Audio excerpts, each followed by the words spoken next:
minulej časti sme hovorili o tom, ako spoznáte koučovací leadership. O dôvere v zdroje ľudí, o ich rozvoji a o ich zapájaní.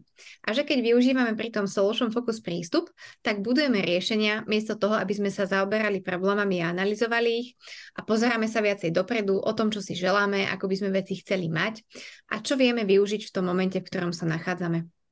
A dnes pôjdeme viac prakticky a táto časť bude venovaná pre všetkých, ktorí túžia po efektívnych poradách, kde sú ľudia zapojení, kde máme dobre využitý čas a na ktoré sa možno, že aj ľudia budú tešiť.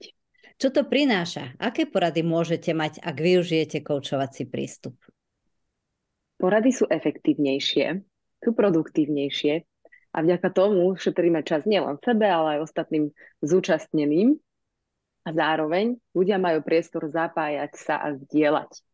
Vznikne tiež tvorivá atmosféra, v ktorej ľudia pracujú na najlepšom možnom výsledku.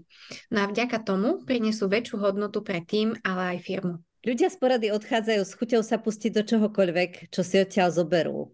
Vďaka tomu, že sa k tomu prihlásili, chcú a vedia to robiť.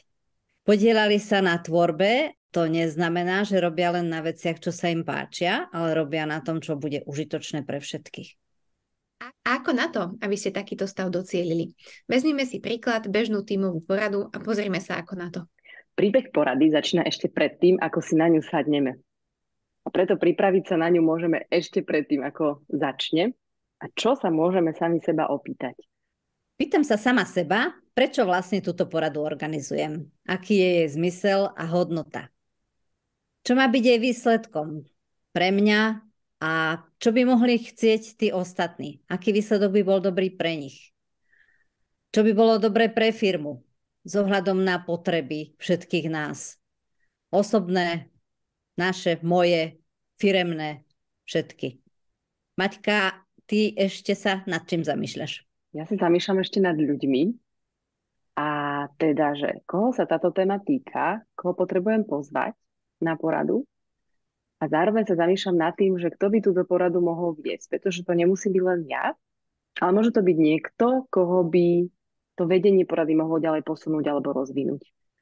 A tu je pár otázok, ktoré sa pýtame už priamo na mieste, na porade. Priamo na mieste, na porade sa môžeme spoločne zamýšľať nad tým, že keď sa pozrieme na všetko, čo sa nachádza v agende, tak čo je to najkľúčovejšie, čomu sa dneska potrebujeme venovať.